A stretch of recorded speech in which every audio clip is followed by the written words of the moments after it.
Hey everybody, I'd like to welcome you to a new channel that I've just come out with, Land of Fa. Land of Fa is going to have outdoor videos as well as gardening videos. A lot of people on my current channel don't really watch a lot of my gardening videos, but it's something that I'm really interested in. So I decided to create another channel where I could kind of express some of my outdoor appreciation for growing your own vegetable gardening and doing different types of outdoor things that I like to do. So that channel called Land of Fa will be debuting its video today, so I encourage everybody to go over and subscribe and check that out.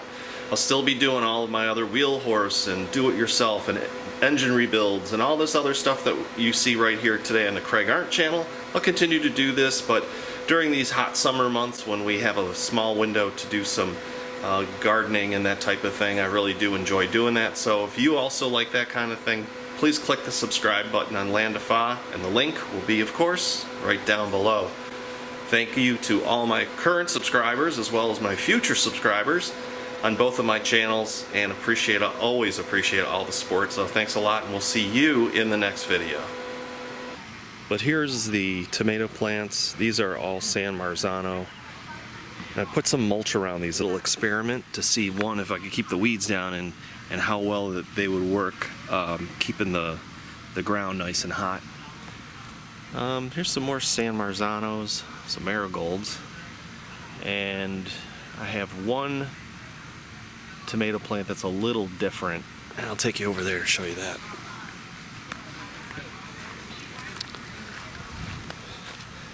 This one is called Supersonic. So nice beefsteak type tomato. You may notice something a little different right here, and that's my drip tape. I put down Toro drip tape. Bought a kit online, and so far so good. I'm now watering underneath the soil where the roots are able to grab that water. And I have so much fewer weeds on the surface because I'm not overheads watering any longer. Here's was another experiment, and these are all carrots. I've got 3 varieties in here. Typical Bugs Bunny orange carrots. I have yellow carrots, like a Nantes variety. And then I've got a nebula, black nebula, that's a dark colored, almost purple carrot. Well, I would say it's more black.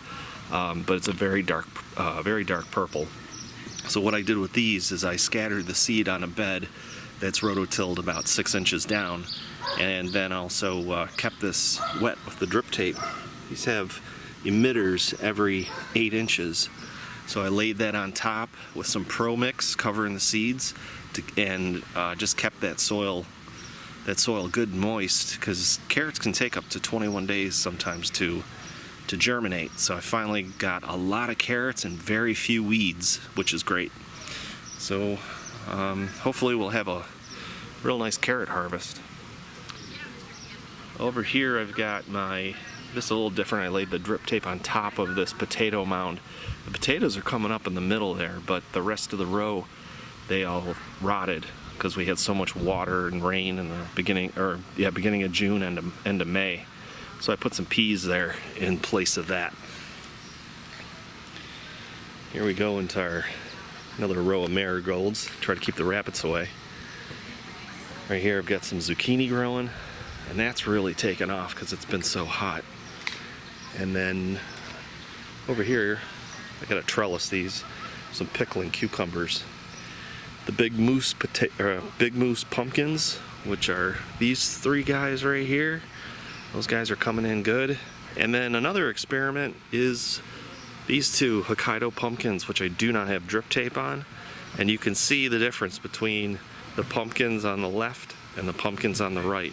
Those that are watered with drip tape on the left, these 3 have drip tape going right underneath them. Those don't. And you can see the difference. I already started seeing some powdery mildew showing up, so I was able to put down an application. And then the peppers that we have here, which we got a little flower there, are jalapeno. We have lost a couple of these. I have some more pickling cucumbers there. Lost a couple. Have some sweet bell peppers and some jalapenos. Sorry about the air conditioner, but it's probably better I have that on because the neighbors are having a party. So we've got some salad blend growing here.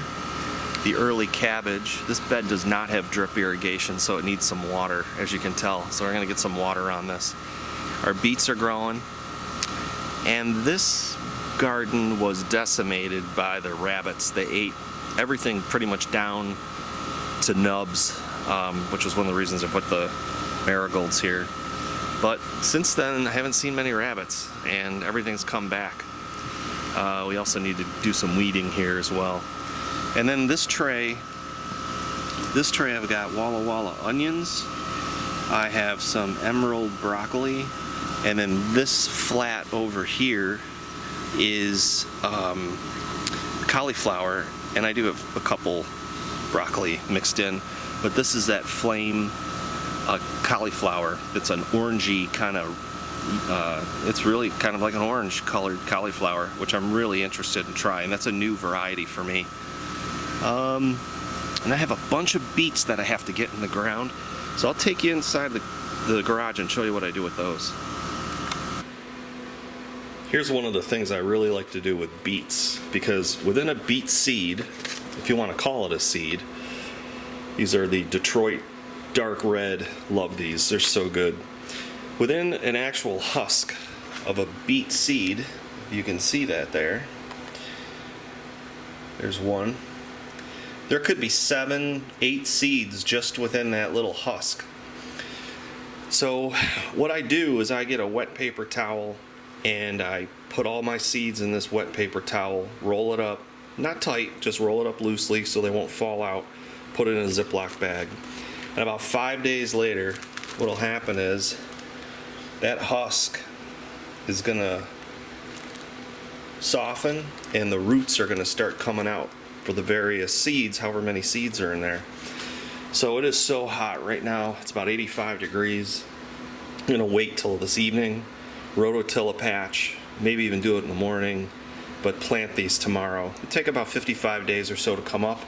So this will be a nice end of summer harvest, and I got the perfect place to do it, just in a semi-sun, semi-shade area, late afternoon shade. So that's what you do, and you know, it really works good. You know, otherwise you wait for those. When you plant beets, they have to break through that husk, establish themselves, and then they have to grow. Well, what usually happens is the weeds take over. So this way it's a little bit easier to get a jump start. Here's that flame star cauliflower I was talking about. Nice yellowish orange. And those, I have the carrots outside, but here's one version. It's an ultra, the carrot that I'm growing, a burpee carrot, and then again I've got a yellow carrot and a black carrot that are growing out there as well. So we're going to be posting this video in 2 different places. One, my regular Craig Arndt channel, and then my other new channel, which is going to be more of an outdoor and gardening channel, and that's called The Land of Fa. So The Land of Fa, we'll have this video will be posted out there as well. For anybody, most people on my channel don't really watch a lot of my gardening videos, but it's something that I like to do, so I'll be operating that second channel. So for anybody that's interested in gardening and outdoor type things, why don't you check it out, and would ask you to please subscribe there as well, and I'll have updates to this garden, and that'll be over on that other new channel. So, well, thank everybody for watching, and we'll catch everybody in the next video.